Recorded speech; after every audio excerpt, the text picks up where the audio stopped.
U.S., Italian, and Canadian forces are preparing to take over the 2 remaining towns that have been targeted in the operation to protect and distribute food to the starving. Well, Indiana Marine Sergeant Robin White left for Somalia almost 2 weeks ago, but last night he was on everyone's stations and in everyone's homes during a news report. This is the CBS Evening News last night, where Robin's cousins caught a glimpse of the news story he was in. His cousins from Speedway then watched the tape again today at Channel 8. Watch the news, and we're hoping to see someone on there that we know, but when you do see someone on there, you know, it's just overwhelming, and you just don't know what to think. I mean, you believe in the cause of what they're doing, and you want them to come back safely, no one getting hurt. Sergeant White is a career Marine and is a medical technician in charge of giving out medications to sick Somali children. Israeli leaders say of the news story that it was in, and today his cousins watched the tape again here at Channel 8. Watch the news, and we're hoping to see someone on there that we know, but when you do see someone on there, you know, it's just overwhelming, and you just don't know what to think. I mean, you believe in the cause of what they're doing, and you want them to come back safely, no one getting hurt. Sergeant White has been in Somalia for about 3 weeks. He's a career Marine and is a medical technician who's in charge of giving out medications to sick Somali children. White's cousins say his appearance made for a great Christmas gift, as you might imagine. Santa Claus, well, he must have hit the nail right on the head, giving just the perfect gift.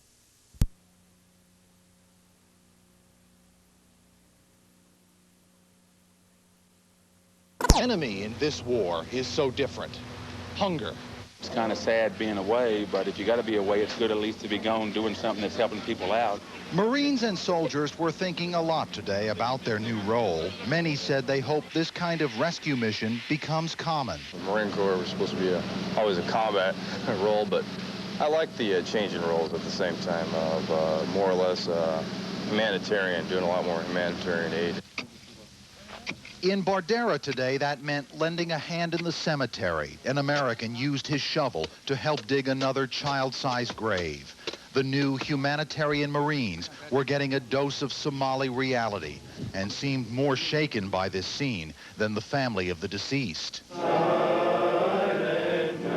Back in Mogadishu, Christmas Mass was being celebrated in a battered building at the city's airport, where outside more supplies were being unloaded for this indefinite tour of duty. Christmas Day had come and gone with no casualties and no word on when the mission will be complete. Another day in Somalia, and if they're lucky, another silent night. Bill Agatuda, CBS News, Mogadishu, Somalia. It's Christmas time at Camp Pendleton. One of my chiefs put it this way. He said, what better way to give? I mean, this is the season of giving. Let's get that tree, Mommy. It's a spirit of giving they've passed on to their children. The bad news is that he's not here for Christmas, and the good news is that he's doing his job helping. So the family is trying to celebrate as best they can. It's not as scary as when he was in the Gulf War, but there has been some shooting and one death in Somalia. I'm getting some bad vibes. I'm getting a weird feeling about how everything's going. And a world away in Mogadishu's 1st Medical Battalion, Caldagia is too. A lot of weapons out here that we see driving around. You know, really scary. You don't know who's going to shoot. Sniper fire from the prison. All hands on alert. Turns out the sniper fire was a lone gunman, probably upset at the fact that we can't give out food. But today it's all presents and laughter, filling up some of the emptiness with the joys of Christmas. I think it's because he's not here opening presents that there's a fear that they may never get opened. So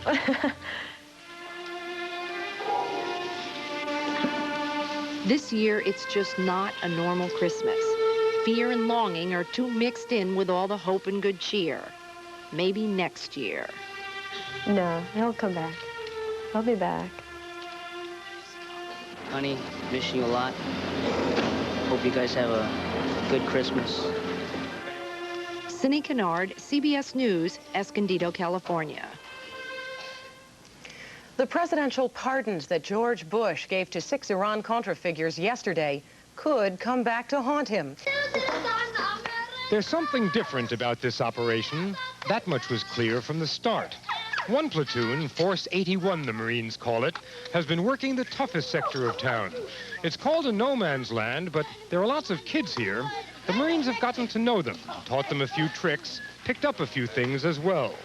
The kids have become their prime intelligence sources. They know weapons the way other kids know baseball. 50 cal? 50 cal. Force 81 thought today would be the right day to pay back some favors, spread some good cheer. The Marines walked up the road to say Merry Christmas to Mogadishu. It was paved with good intentions. Their first stop was an orphanage. They opened a street-side clinic. Wash, put that. Twice a day. Subai-wanaxin, Habin-wanaxin. Okay, twice. They got in their Humvees and went looking for a Christmas party. They didn't have to go far. They had rice and MREs, meals ready to eat on board. They were the party. The invited guests didn't have much in the way of small talk. All they said was manja, eat. I want to eat. Get in line. Get in line? That was wishful thinking. In fact, within minutes, it looked like the Marine position was in danger of being overrun. They tried to help the little kids. They tried to overrule the Somali law of nature. Some kids understood they didn't stand a chance of carrying their food out of here. They ate it on the spot. Every flip of a food packet led to a scuffle. Casualties were treated in the field. In this country with no communications, when it comes to food, word travels at the speed of light. They all came running. Grown-ups started crashing the children's party. The Marines recognized some of them. Yeah, SNA. Yeah, you guys shot at us the other day, right? No, SNA, no. Then the miracle started running short. These were not loaves and fishes, just MREs and rice. Lunch was over. Time for a sing-song. It was time to head home to the port for a hot Christmas meal. Time to think back on those simpler days when all Marines had to do was win wars. Bob Simon, CBS News, Mogadishu.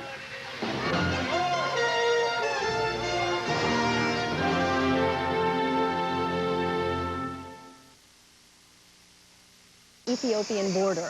About 200 more soldiers from Fort Drum in New York departed for Somalia this morning. The troops and their equipment were loaded onto a charter jet and headed for Africa for the new year. Former Defense Secretary Casper Weinberger says... Correspondent Bill Livatuda has tonight's report on the rescue in Somalia. This first day of peace began in typical Somali fashion with a good showing of guns and a frenzied motorcade through town. One of Mogadishu's two main warlords, General Aidid, is racing off to declare an end to the clan fighting. The war may be over, but the general stops halfway and switches cars for his own personal safety. Waiting to see him, the war-weary people of Mogadishu. Word had spread very quickly there was going to be a peace rally here, and it looks as though half the town has shown up. Not just supporters of General Aidid, but also of his arch-rival, Ali Mahdi. So there's no telling what could happen. There was some shoving and shouting, and it was a miracle no guns went off. Then suddenly, there they were, Somalia's two sworn enemies looking for all the world like new best friends. There will be peace soon in Somalia, you think? As we hope. You hope?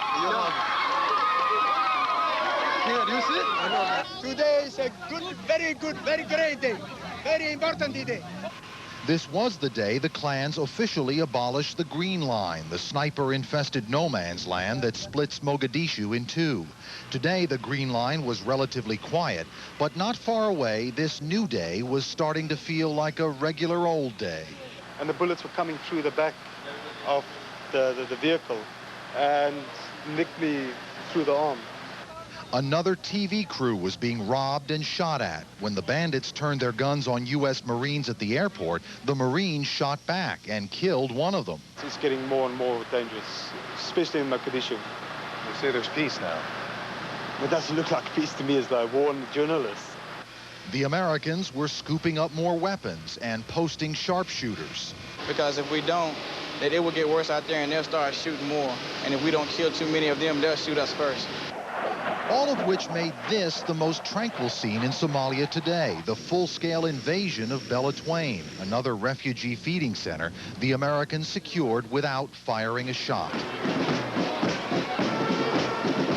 Back at the rally, all the fanfare, all the goodwill made peace sound like it's just around the corner. But unless the guns of Mogadishu somehow disappear, nothing will change.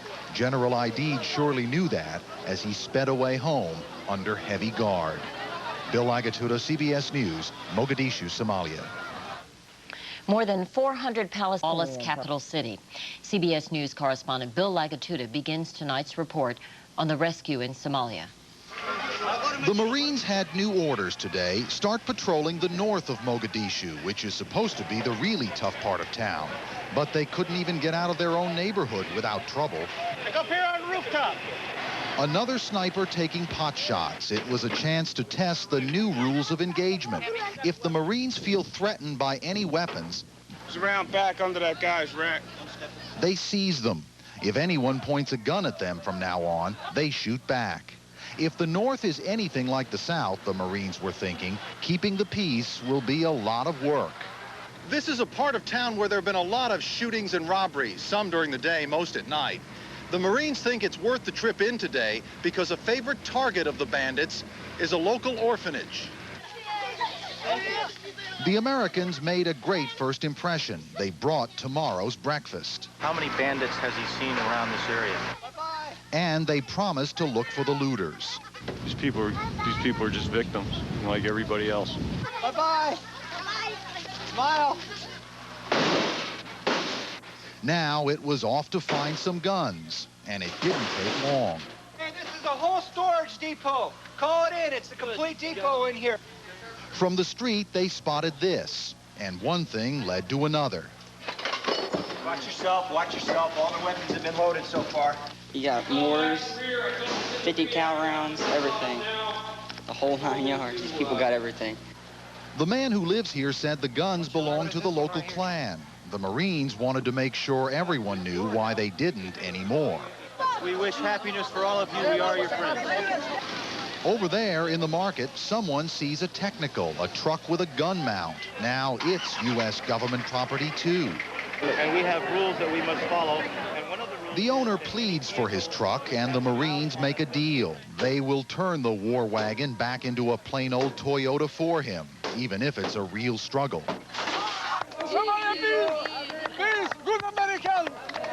Most people were glad the Marines moved north today because they're sick and tired of guns. The Americans gave the day a happy ending. As the patrol headed back across the Green Line tonight, a sniper opened fire. They were back in South Mogadishu, and it was starting to feel like home. Bill Agatuda, CBS News, Mogadishu, Somalia. Somalia. Today, U.S. officials confirmed they're investigating reports of mass executions there just before American troops arrived. So far, the evidence is confusing. So we have found no mass graves or any other site. Found a great deal of inconsistency in the versions of the tales that the people were telling us. U.S. officials point to this Somali warlord, Colonel Omar Jess, as the primary suspect in the clan-on-clan genocide. Ironically, it was Jess U.S. officials originally turned to assure cooperation. We welcome the American military intervention here in Somalia.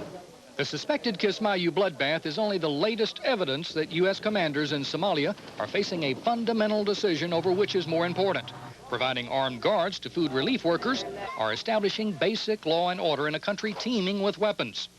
Lawrence Korb is a former Assistant Secretary of Defense who is monitoring the Pentagon's Somali game plan. The United Nations approved our going in there, assuming that we would restore law and order and totally disarm the population. We thought we could just go in and basically shoot those who shot at us. And what you're seeing now is a converging of the objectives. Already the U.S. plan is changing. So-called technical Somali armed vehicles were once allowed to roam freely as long as they displayed no weapons. Now even the presence of a gun mount is enough to cause confiscation. And that is not only a more dangerous proposition, but a time-consuming one as well. National security analysts advising the soon-to-be Clinton administration say that Somalia is far more than the 3-month job first advertised. They're thinking more in terms of a year. Jim Stewart, CBS News, Washington. Coming up next on the CBS Evening News, the bark of a tree yields... ...of George Bush's greatest presidential hits. It begins with a brief visit to Saudi Arabia and a reunion with King Fahd, whose nation was saved by the thunder of Desert Storm. Then it's on to Somalia, site of his latest foreign incursion, spending New Year's with the troops while they feed a starving nation. And finally, Russia and the signing of START II, the most ambitious nuclear arms reduction treaty in history. I view it as a great step for mankind. It's not personal, but I take great pride in this accomplishment. The pride Mr. Bush feels in his foreign policy accomplishments is plain in every speech. The Cold War is over. Freedom has carried the day, and I leave the White House grateful for what we have achieved together. But while the president clearly wants to be remembered for those achievements, government professor Robert Lieber gives his foreign policy a mixed grade. Bush was the inbox president. He rose to the occasion when things dropped onto his desk. But he often showed himself surprisingly passive when other threats and opportunities presented themselves. Threats like his own nation's economy, some might say, making this final presidential journey in some ways a reflection of the Bush presidency. Constantly attracted by events on the outside, but eventually doomed by conditions at home. Jim Stewart, CBS News, the White House. President Bush says he is not worried about his safety in Somalia. Security there is being provided by the U.S. Marines. Today, they were lining the president's route with barbed wire and sandbags and trying to clear the streets of freelance gunmen. No one in Mogadishu is immune to the turmoil, and that includes Somali women, traditionally sheltered by Islamic law. Giselle Fernandez reports from the capital. 18-year-old Layla Hassan has become the newest symbol of the outrageous brutality of Somalia's civil war and its increasing attacks against women. 2 weeks ago, an angry mob wrongly blamed her for prostitution. She was beaten, stripped, and dragged naked through the streets. She's recovering now, but remains terrified. Before the war, she says, this never would have happened to a Muslim woman. I don't have any defense. I don't have any security. So it came to my mind, a mother who was naked in public. I have to kill myself. Clearly, it is the women of this war, the Muslim mothers of this country, who have suffered most here. But ironically, it is also the women who have gained the most. By the sheer necessity to survive, they've managed to become more empowered. With so many men dead from war, it is the women now who drive this pitiful economy. Everything from hard labor to running ramshackle enterprises that line the streets, even to the most powerful like Daabu Isi, who runs 300 food kitchens. We feed 500,000, twice a day. Zara Mohammed Noor is trying to give even the very poorest women here a chance to learn a trade and become financially independent. She teaches as many as 80 how to make baskets and mats out of strands of palm. We wanted to teach women work, eat. Where there is work, there is eating. Women here, like Fatuma, who cradles her sick child, make about $10 a week selling baskets. It's not much, she says, but it's better than nothing. She lives in a refugee camp not far away. Her husband starved to death, leaving her the sole provider now for the family.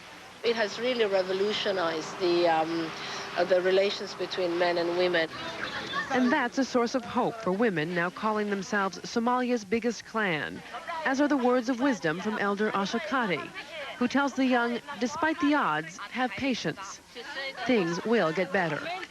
Giselle Fernandez, CBS News, Mogadishu. Stay with us now for more of the CBS Evening News, including the teenager pulled from no man's land.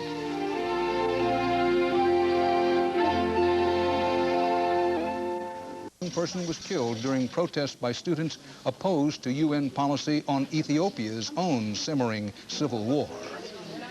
The murder of an Israeli secret agent has injected a new and volatile element into the stand.